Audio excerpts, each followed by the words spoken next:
Welcome, everyone. Good afternoon.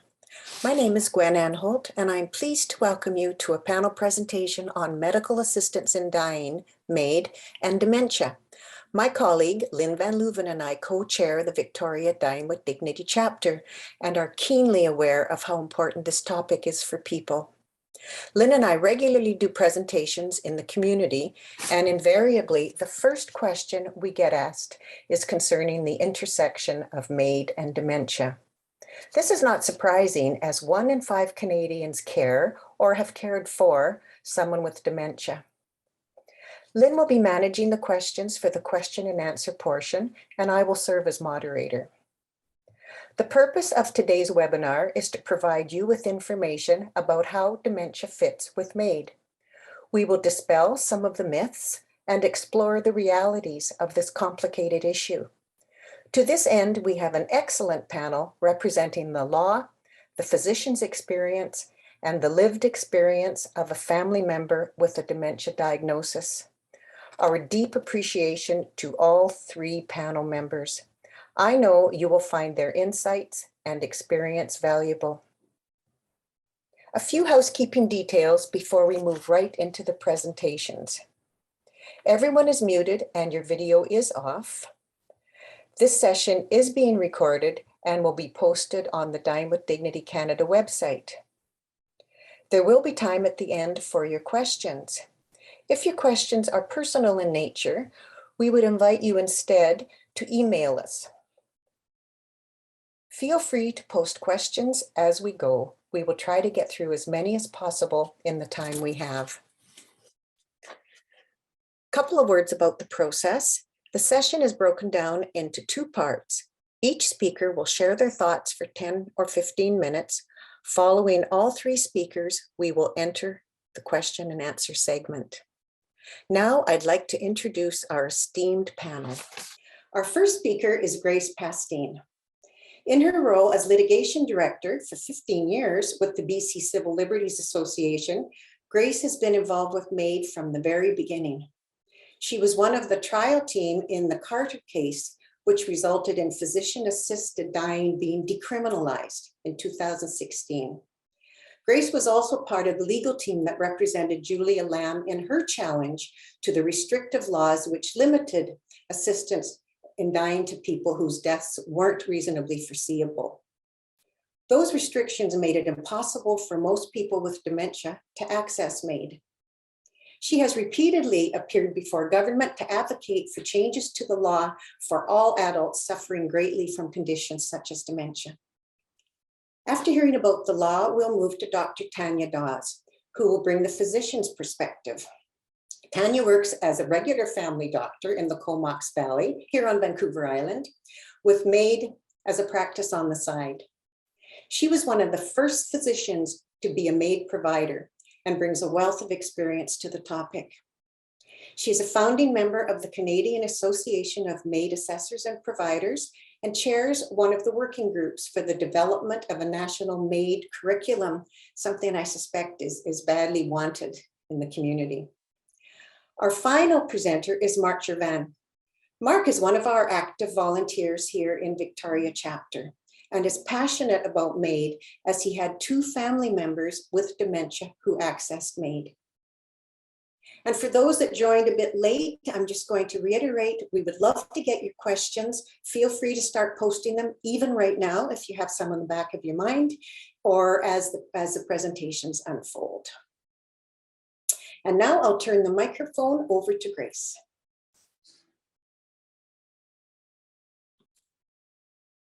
Well, thank you so much for having me here today. I'm really delighted to be part of this panel. And I'd just like to acknowledge that I'm appearing virtually from Vancouver, which is from the traditional, ancestral, and unceded territory of the Coast Salish people, the Squamish, the Tsleil-Waututh, and the Musqueam nations.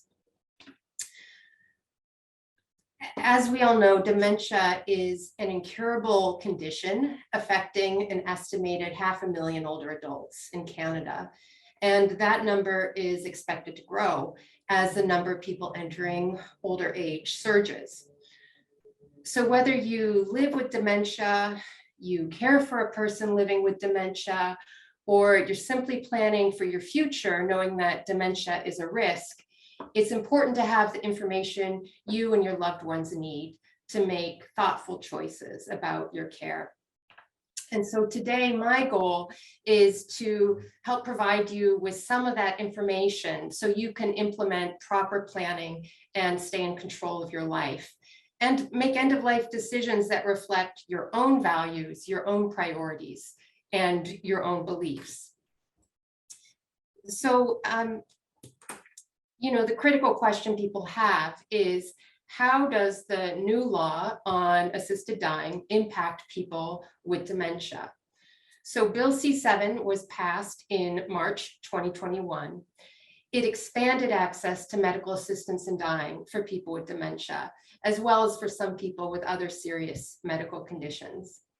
So the short answer is that now more people with dementia have access to MAID. And that's because the new law allows for something called a waiver of final consent.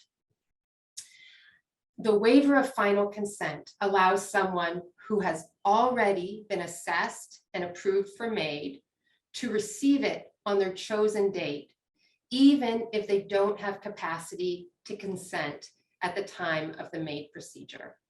So I'm going to return to this in a moment. But first, I think it's important to understand broadly who's entitled to access MAID under the law. So who can access MAID? You are legally entitled to access MAID if you meet the following strict criteria.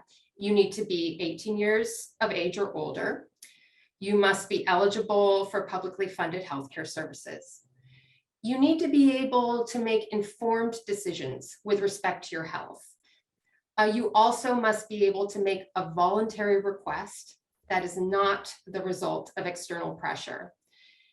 And you also need to be able to give informed consent to receive MAID, meaning that you've consented to receiving MAID after you've received all the information you need to make this decision, including information about palliative care and other types of care.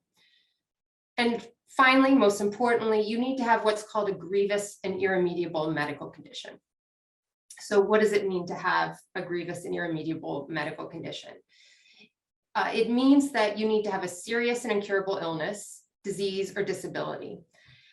You also need to be in an advanced state of irreversible decline in capability.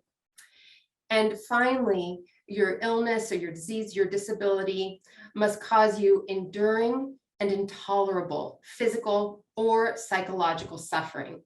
And that suffering can't be alleviated under conditions that you consider acceptable. So given these strict legal requirements, can a person with dementia access MAID? Yes, dementia can be a qualifying diagnosis for MAID. If your capacity to make reasoned or considered decisions about your health care has not yet been lost.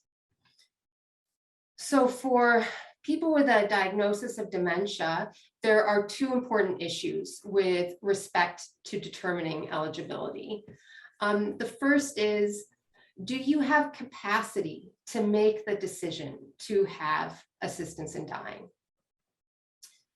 The law requires, as I stated, that a person be able to give informed consent. In most circumstances, a person needs to be able to also give consent immediately before the clinician provides MAID. Now, as we know, dementia is a neurodegenerative disorder, and it can result in the incapacity to provide informed consent. However, many people that are living with dementia, even in the more advanced stages of the illness, retain capacity. The next really important factor to consider for those who have dementia is, are you in an advanced state of decline in capability? So the law requires that you be in this state of irreversible decline in order to be eligible for MAID. And there's been a lot of debate about the meaning of the provision in that law, and I'm sure Dr. Daws will have some really important clinical insights into how that's determined. But I think what we can say now is that there's a general consensus that this can include a physical or a cognitive decline. It can be a gradual loss of capability. It can be ongoing losses, and it can also include stabilized declines. And it's assessed relative to the person's prior capabilities. So for example, if a person spoke 5 languages fluently and due to dementia is only able to speak 1, but speaks it very well, that in and of itself can be evidence of cognitive decline. Now, I'm going to turn to a brief discussion of advance requests, but I'll just note that if you've been assessed as eligible for MAID, except for being in this advanced state of irreversible decline, it's really important that you be reviewed periodically by your primary care provider or the clinician that's going to provide you MAID. Because if they believe that you're close to losing capacity, they can let you know that that's the case. They can follow your condition as it declines, and they can let you know when you might be losing your window to be able to choose MAID if that's what you desire. So now I'm going to turn to advance requests and the waiver of final consent. For some of you with dementia who wish to access MAID, you may not want to have MAID right away. You may be in the early stages of the disease. Your life may be very fulfilling and rewarding. However, you might worry about the very real risk that you'll lose decision-making capacity if you wait too long.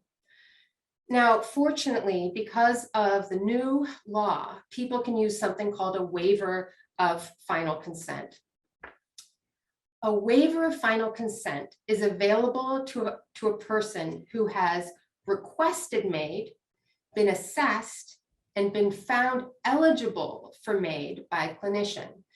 And in this case, a person can make a written arrangement with the clinician for MAID to be provided by the clinician on a specified future date if they lose decision-making capacity.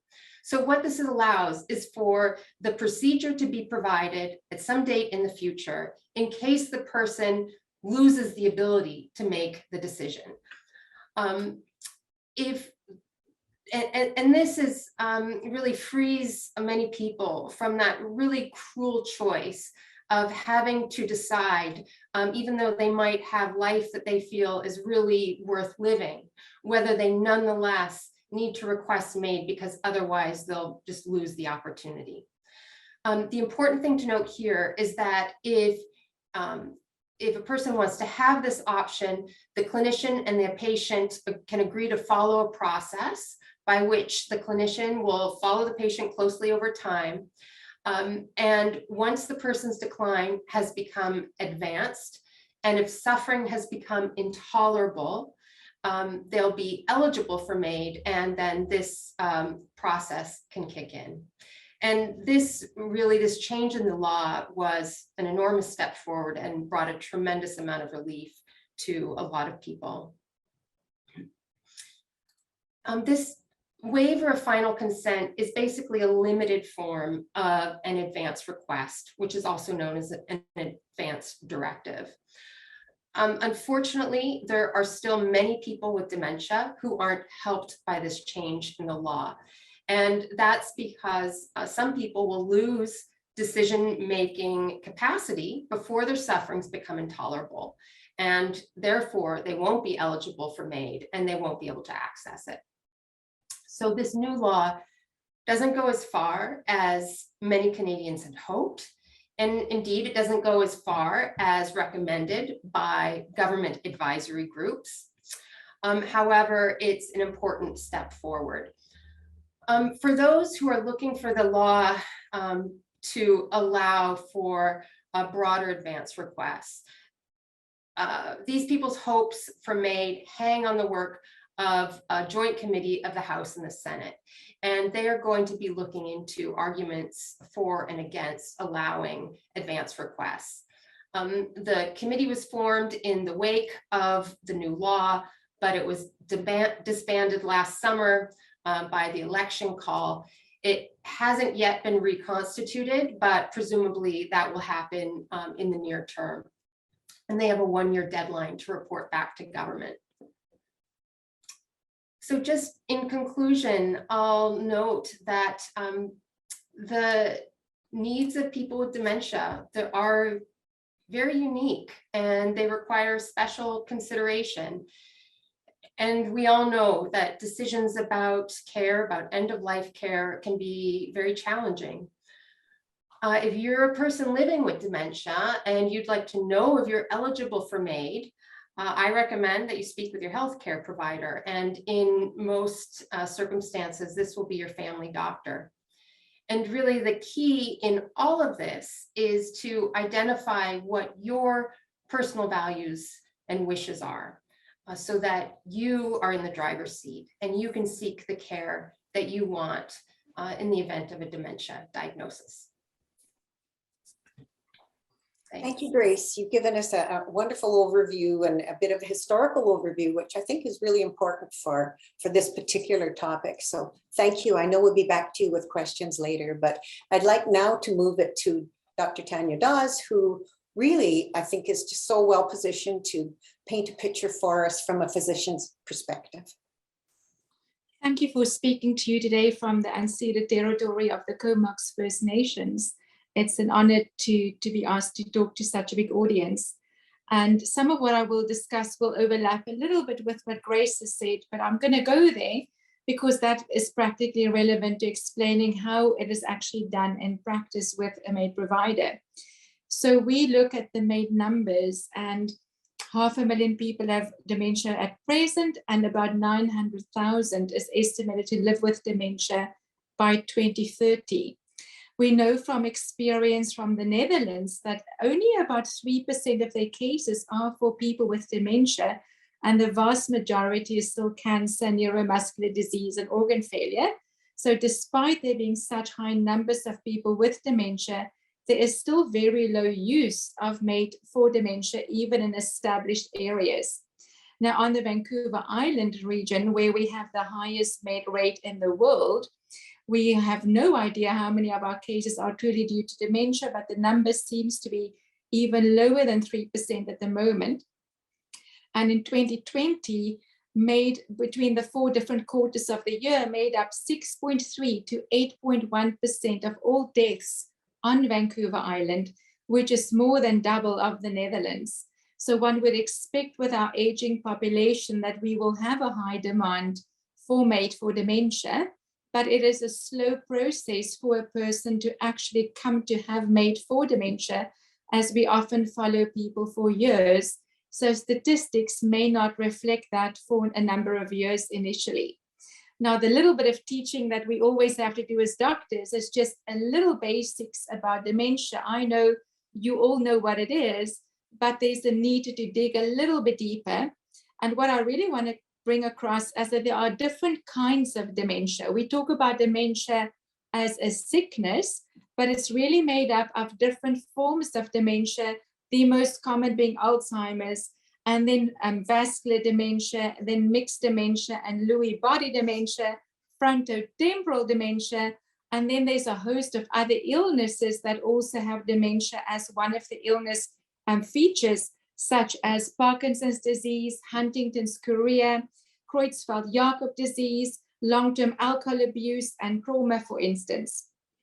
The reason why that's important is because those people have different symptoms and different patterns of how the dementia will evolve and how it will affect their daily functioning, and therefore also their request for MAID. And it has an influence on how we decide how often to see them, for instance, or what to look for when they talk about suffering or loss of abilities, because those disease patterns are actually quite unique.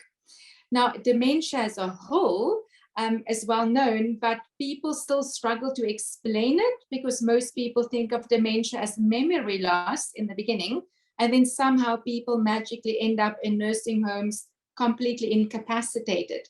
And I find that the public and even patients struggle to discover how that actually happens. And the best layman's explanation we can give is to think of dementia as a disease of brain failure.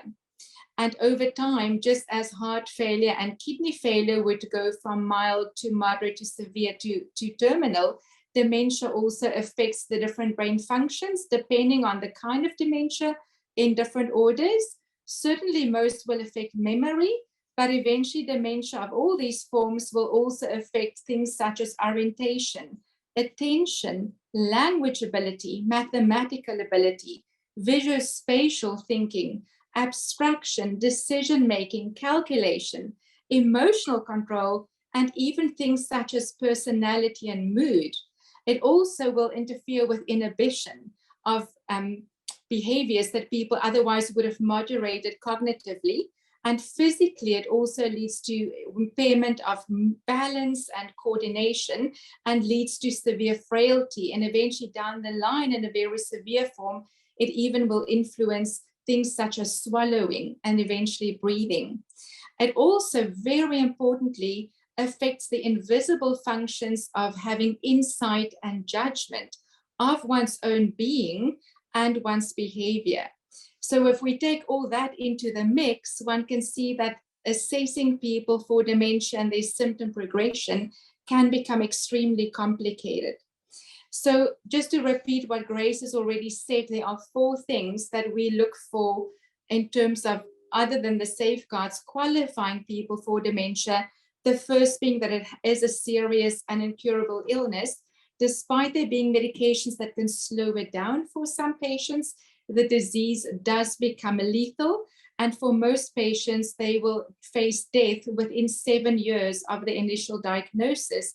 And with Lewy body dementia, it will be as soon as 3 or 5 years even. By the time that patients come to our offices to talk about MAID, they're already fairly well along that pathway and may already have less time left, but could still have a number of years left to live. Because it is a lethal illness, for most clinicians, we would classify the people as track 1 for MAID, which means that there's no waiting time for them after qualifying, and the safeguards are the same as the old law for MAID. They do not fall under track 2, which would have additional features such as a 90-day waiting period. And in that group, the waiver of final consent that Grace talked about is actually not available. So fortunately, most physicians would see dementia as a track 1 disease, but there have been cases where it was not clear and those patients were placed on track 2. The other distinction I wanted to make is the difference between having MAID with dementia or for dementia, because I think there would be people curious about that in the audience. It's a little bit similar to the argument of, did somebody die with COVID or from COVID? So people who live with dementia and apply for MAID because of another illness, such as cancer or emphysema or heart disease, are seen as the same as any other patient with a chronic illness, and the dementia gets assessed to assess whether the patient has the capability to make that medical decision or whether the dementia could influence their decision-making capability. This is usually fairly easy for MAID providers and assessors to figure out on their own. But if there is a query as to how much does the person really understand, especially with moderate dementia, we are quite worried at times, then we will ask for a second opinion on capacity by a psychiatrist or a geriatric psychiatrist. And if that is clear, the person continues with MAID as it was under Bill C-14. It is no different than how we deal with any other mental health disease in the context of a track 1 case. Similar to if somebody had depression, the question is, can they make the decision despite their depression, or does the depression or cognitive impairment influence their capacity to make decisions? Next then is if we have dementia and MAID specifically for dementia without any other illnesses that either give suffering or that would lead to death or causes irreversible decline in capability. The crux for us in assessing patients for MAID is therefore based on the two things, and that would be capability. And with that, we mean, can the patient understand their diagnosis as well as their prognosis? Furthermore, do they understand all their other treatment options as well as the impact of all those other treatment options? Then be able to hold all those thoughts together in their heads, clearly being able to sort them through, prioritize, say yes or no, integrate that with their personal values, and then come to a decision as to whether they want which treatment option, which MAID would be the final. If they can do all of that, they have capacity to make a decision regarding MAID.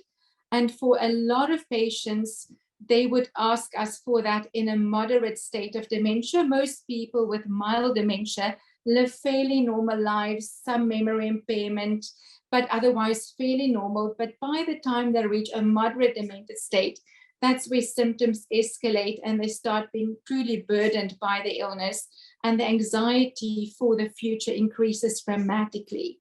By the time people have reached the severe demented phase, they usually do not have the ability anymore to make those medical decisions because it takes too much complex mutations in their heads that they have already lost. So most of MAID occurs in the moderate dementia phase. Furthermore, there's basically practically two ways for a person to qualify, and that is now excluding that their wishes, their values, and their wants. This is basically as to how we have to assess them. So the two big things we measure to determine how advancedly are they declined in their deterioration and what is that state of capability, that hinges on two things. Firstly, it is mostly on the culmination of all their losses, all their suffering, and all their symptoms, not just subjective, but also objective. And that may be in people who still have full capacity to consent, understands everything thoroughly, but may actually be reaching a very declined state where they need full care. They may not be able to dress themselves, feed themselves. They may not have speech, but when you still can communicate with them or sit them down for an assessment, they are still fully mentally capable, although their bodies have, let's say, significantly deteriorated. So in those people, despite not having lost capability, they will qualify because they are in such a worse state of capability physically, emotionally, verbally, however you want to see it, compared to their old self. And we could easily say they satisfy the criteria of irreversible advanced decline in capability. The second group, which is more the Dutch model that we followed for the first few years, focused mostly on what was called 10 minutes to midnight. And that is midnight being a little bit like the story of Cinderella, where after midnight, all the good stuff disappeared. So in terms of cognitive function, if a patient loses their capability to make a medical decision, that would be a very advanced sign of cognitive impairment. Unfortunately, the law then said you require cognitive function to make that decision because the standard is high to actually give informed consent for MAID. So that was a dilemma, and how the Dutch came across that dilemma in their law was to say, if it is 10 minutes before midnight, so we can see that midnight is approaching cognitively, and we can measure that sort of professionally, sort of like instinctive feel because of our experience. If we can predict that a person will lose that mental function within the next few weeks or months, that they then will not be able to make that decision thereafter, then they are at 10 to midnight, which means they now, even if they are physically pristine, they now meet the criteria of advanced decline in capability. Because if they lose the ability to consent, thereafter, MAID would be no longer available to them. So that would be the two different ways we usually qualify people, either because the culmination of all their losses satisfy the capability criteria that is lost, or because they are at 10 minutes to midnight. Or they thirdly are dying with dementia, not from dementia. So Grace is correct that that has changed a bit with the waiver of final consent. But from a practical point of view, it has not changed our practice an awful lot. And that may make people very nervous, but I will give you good reasons for it. So in our experience, we meet people down different parts of their illness journey. We meet some patients very early on in their illness, just after they got diagnosed or when their suffering started to become more obvious, and they just come to meet us to put a foot in the door and to learn more about MAID. And we are always happy to see people for information, for education, and to have a meet and greet, because that makes a huge difference in their anxiety going down that road with their illness.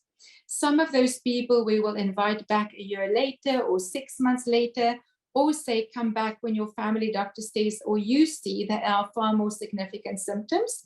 But some of them actually have such therapeutic benefit from the relationship with us that we may follow them from then on for nearly 3 years before they will eventually have a MAID procedure. The question is, how much of that can we carry in our system with limited providers, right? So at this point, we're happy to see people early and follow them. We most often, however, get referrals from their family physicians or other specialists when they are in the moderate phase of dementia, when there is already a lot of symptoms of dementia and already increasing disability, and it's clear that there's very rapid or even with slow progression, the wheels are turning and the future is very clear. For those patients, we will assess them on an ongoing basis, so we don't actually just do one assessment. We may see them every 3 months for a few years, and every visit is a mini assessment, and we document to the death because our documentation, we feel, is what will keep us out of jail if we ever get a complaint or there's ever an inquisition of some sort. So every visit is an opportunity to document the patient's values, their wishes, their persistent wish to have MAID available in the future, whether they will actually have MAID or not, as well as their symptoms, and furthermore, their awareness of their own suffering, because that sadly becomes lost as people become more demented. So when MAID became legal, we as MAID advocates ourselves were very adamant that we thought people should have advanced directives, and we certainly want them for ourselves. I want them for myself for stroke and head injury and a host of other things, not just dementia. And as MAID evolved and we used the model of either 10 minutes to midnight or the culminative losses, we realized that we probably don't really need advanced directives as much as we thought. And that was a bit of a shock because we advocated for them ourselves, and we still actually do. But what we realized is that when we see people in their dementia, when they go from moderate inching towards severe, that is actually their point of maximal suffering that they are aware of. And at that point is when people are actually physically, emotionally, spiritually suffering the most. If we watch people beyond that point, and we have gone beyond that point with the waiver being in place in case something went wrong, we see that they lose so much memory that they forget all the things that have been happening, such as screaming at the neighbors or taking the car keys, not having driven for 2 or 3 years and driving off, having to have the police go and catch them.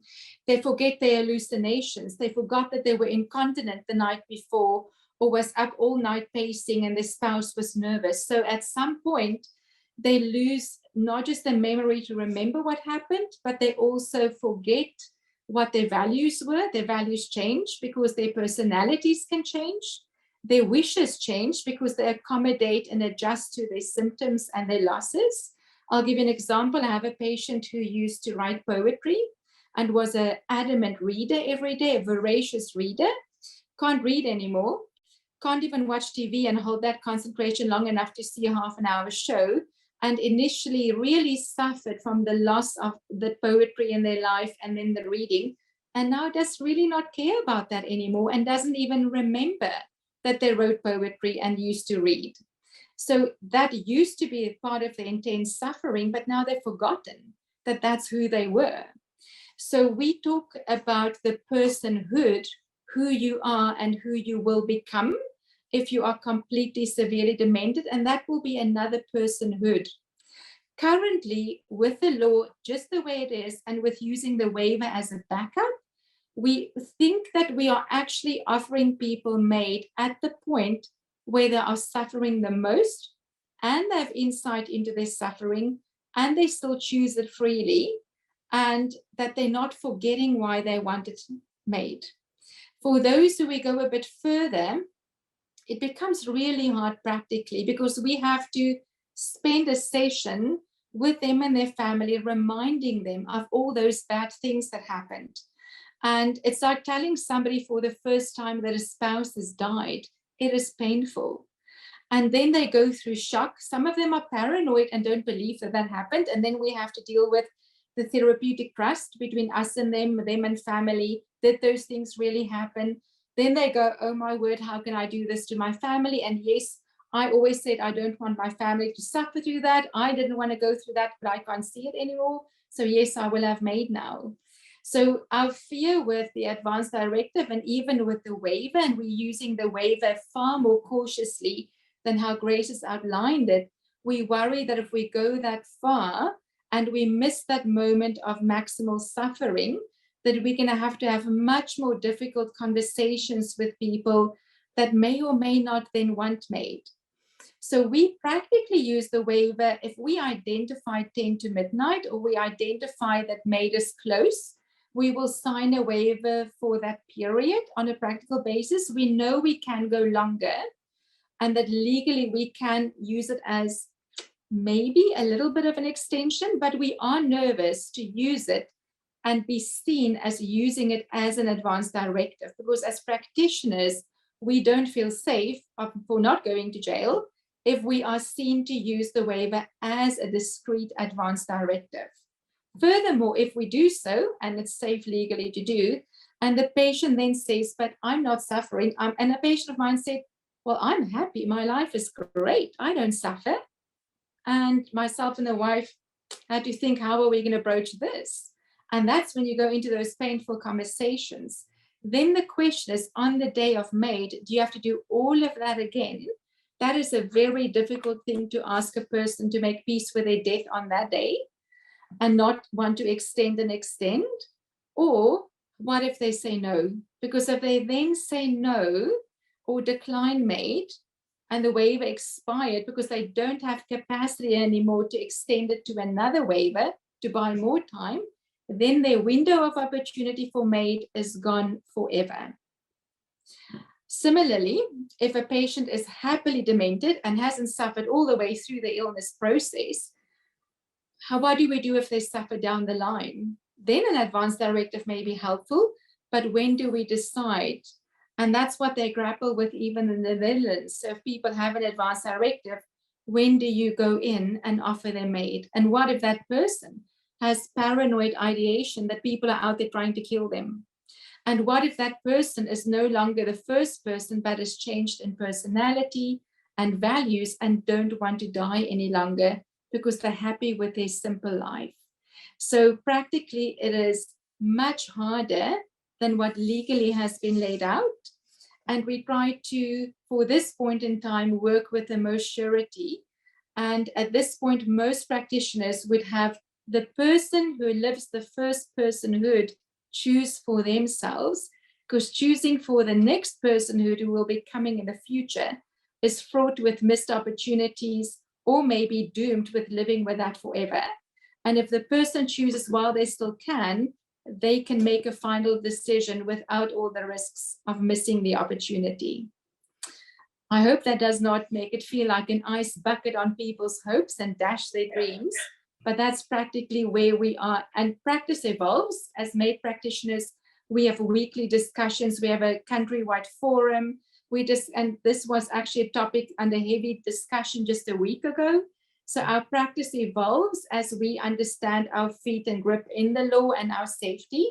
But we did not expect that we would feel the discomfort to bring things in. We thought we would be the advocates to push it to the last moment ourselves.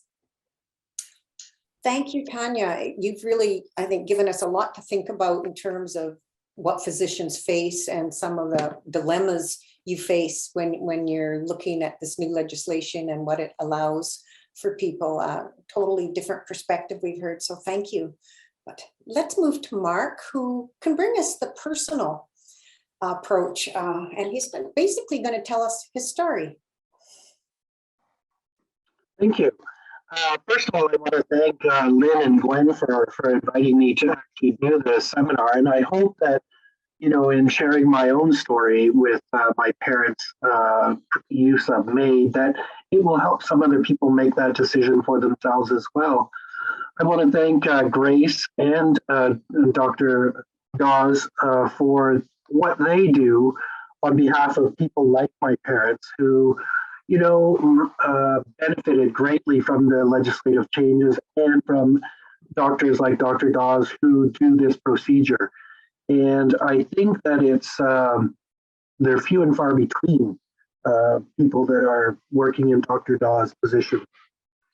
I'd like to share with you my experience with, first of all, my mother, who was an independent woman who instilled in her 5 children the values that we carry with us today: compassion, empathy, truth, honesty, and respect for our fellow human beings are just a few.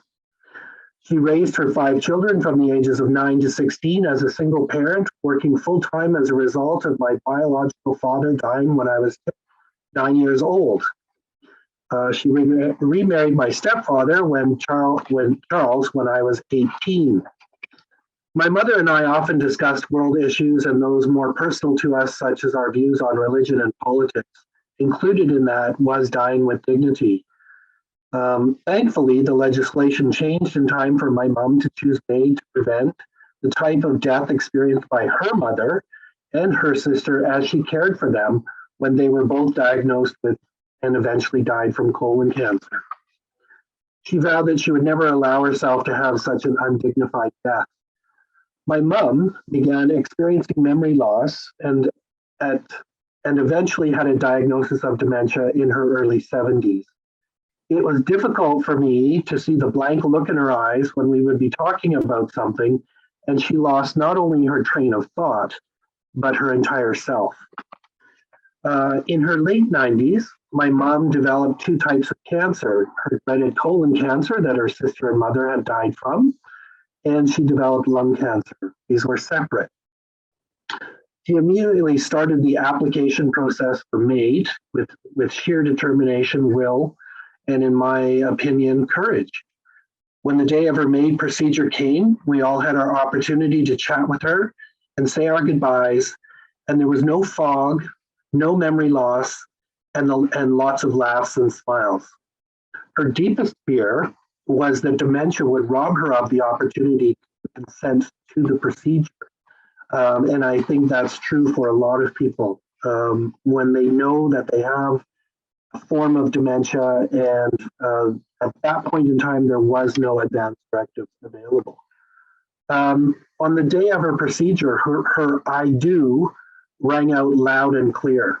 I don't know where she got the strength nor the fortitude to bring all of her memory to that moment to consent to the doctor to say, I do consent, I do understand, this will result in my death. 2 years later, my stepfather, Charles, who had been struggling with Parkinson's disease for the past decade, was diagnosed with leukemia. We had not seen much of each other due to COVID, and it was shocking to see how much he had declined in the last 2 years. Because of his situation, he was able to have the time requirements waived, and he proceeded with MAID. Again, there was much laughter, tears, and a peaceful, dignified death resulted with his consent. On my own behalf, I would say that peace of mind comes when you know that your loved ones have the opportunity to choose the manner of their death. At least this holds true for myself and my siblings, who were all in agreement when our parents made their decision to use MAID. I realize that this may not be the case for everyone facing this situation, and I would encourage those who are opposed to MAID to look deep within themselves and find compassion for their loved ones who are making this courageous decision of death with dignity. On a personal level, having received the shocking news of my biological father's death, and later in life, my brother's death, the ease with which I could accept the dignified and timed death of my mom and my stepfather came with the flattening, so to speak, of the grief curve. I did not experience the shock, the anger, the denial, nor the pain and guilt from words left unsaid. Of course, I was sad and experienced some depression. With their deaths, I was able to move through the grieving process with more ease, knowing that they were at peace with their decision and manner of death. By using MAID, my parents also helped me to accept their deaths and move forward with my life. I have many memories to ease the pain and to guide me with life's decisions. I am hopeful that my future death will be on my own terms and that the legislation will be in place to allow anyone who wishes to die with dignity the ability to do so. And I, again, sincerely thank those individuals working on behalf of people like my parents and myself so that we continue to, as a civilized society, allow people to choose to end their lives when they are in pain, mentally, psychologically, physically, and that they're able to make that choice either with an advance directive or being able to consent at that time. And thank you for taking your time to share with us today. Thank you. Mark, thank you for a very touching and well presented story of your family and their history. I think sometimes hearing the personal stories really brings us alive for us and makes us realize we're talking about real people, real situations, not theory, not law, not policy. So thank you. So we're about to enter the question and answer period, Lynn, and you've been monitoring the questions coming in. So do you want to get us started? Yes, I have a question that came in at the very top of our hour. Grace, could you take this one? A person wants to know, is there a way to include a MAID request in your will?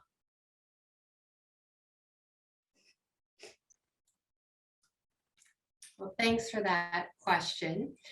I imagine what that question is getting at is can you set out in writing in advance that you would like to have MAID and have your wishes be respected? And the short answer to that is no, you can't do that. That would be basically in a form of an advance request or an advance directive. And at the moment, the law only allows for this very limited type of advanced request, which is that waiver of final consent that we've been talking about. And just to remind folks, that is only available to people who have been assessed and approved for MAID. So they meet all the requirements for MAID, but they're just asking that a future date be set for MAID in case they lose this decisional capacity. So again, short answer is no, that's not possible under the current law. Thank you. Now a more complicated question. I think perhaps Dr. Daws can take this. I'm just going to read it so I don't misrepresent it. My mom has advanced Alzheimer's and can no longer give informed consent. However, she has an advance directive she created when she was diagnosed in the early stages. According to her wishes, she is already in the territory of no longer willing to be alive. Can she apply for MAID even though she cannot ask for it anymore? I have authority as her medical proxy, the daughter says. So unfortunately not. We actually get a few of those referrals and see those patients. And we always have to tell the families, I'm sorry, nobody can choose on the behalf of your family member, not even their former self and not even their living will, their advance directive, anything. The person themselves have to be able to go through an assessment process, understand their options, and then give informed consent. If that's not possible, MAID is not an option, sadly. Sadly, true. Thank you. Another question, and I'm not sure which of you should answer this, but I'll put it out here. Are advance directives generated by physicians or lawyers?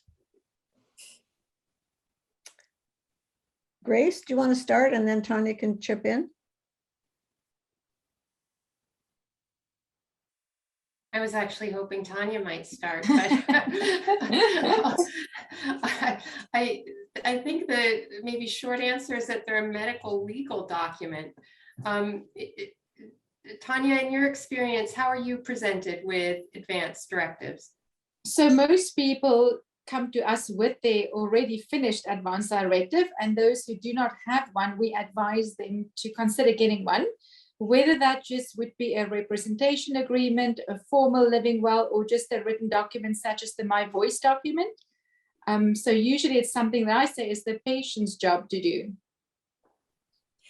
And I would add that if you go onto the Dying with Dignity website, there's a whole section there on advanced directives. It's a real toolkit people can use to get themselves started. So. Okay, another question that's come in. Again, I think I'll toss this out. If my representative agreement says I want to die rather than go into a facility because of my dementia, can that override this process? I think she means the MAID process. If I am too far along right now to give informed consent. I think, Tanya, that might be for you. Yeah, no, the law is very clear. If you can't go through an assessment process, there's no MAID. Thank you. you. No capacity, no MAID. No capacity, no MAID. Okay, just a minute. I have a few more questions now. I have to catch up. Sorry. Not doing a good job here as a secretary. I think someone wants, please, Tanya, if you could explain the 10 minutes to midnight policy again. Okay. So when you have a mind that can make those difficult decisions and keep it all in your head to then decide, do I want MAID or not? That means you are before midnight. At midnight is when you lose that ability to make that difficult decision, because you cannot hold all those thoughts together and make a proper decision.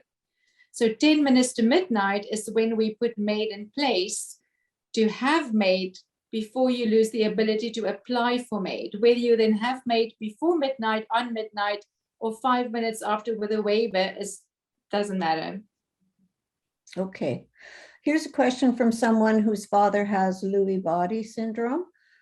My father was diagnosed and also deemed incapable to make decisions in the same appointment. That would be the doctor's appointment. This is why my sisters and I want advance requests, as it seems to me that capability could be risky. We want to set it out now before a potential future diagnosis. And I think the caller wants to know, is this possible? No, Lewy body is an exception. However, with Lewy body, specifically the dementia waxes and wanes. So people may actually not have capacity, then have capacity, then lose capacity, have capacity. So you have to catch them at the right point and then put that MAID in place. But if there's no capacity, no MAID assessment. Or you have a MAID assessment, but it will be, sorry, you don't have capacity. No ticket. It's really a hard one, isn't it? Mm-hmm.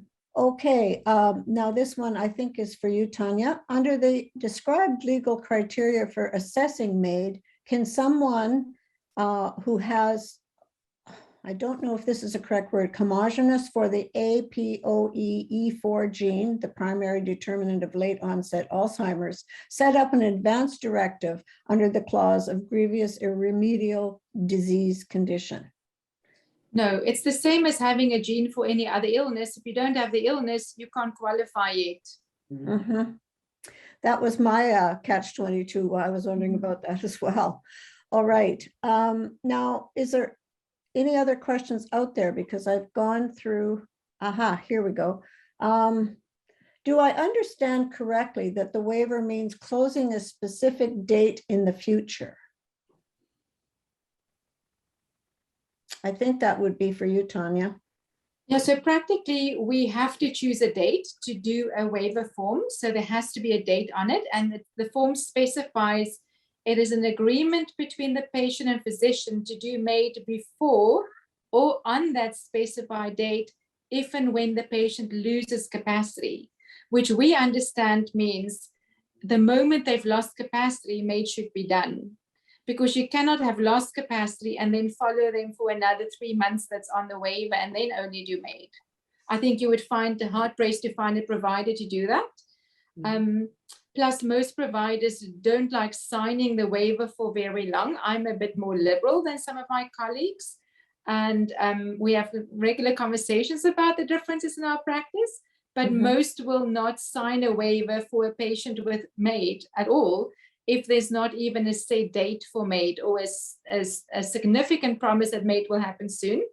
I'm happier to sign the more liberal agreement to cover my patients for the foreseeable few months or more, knowing that they will have MAID if it's cancer, for instance. But with dementia, even I also have a more short wait time on my waiver.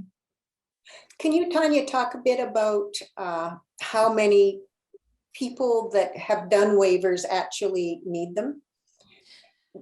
Dementia will be different, I'm sure, in the future. But in terms of waivers per se, we sign waivers, I would say, about with half our patients. And we use them very seldomly. I think I've used it 3 times in a year, which is very little, really. And it's mostly for when there was a significant injury, other illness, and we still deemed that the patient was suffering or they lost the ability to communicate.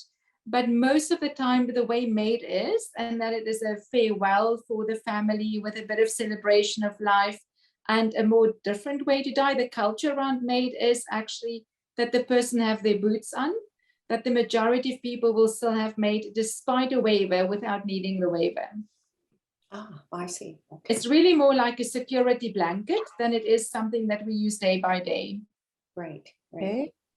Another question for Grace. Grace, is it reasonable for someone to include in their advance directive a request for MAID which describes the circumstances in which it would be desired, so that if the law changes, this might be feasible at that time?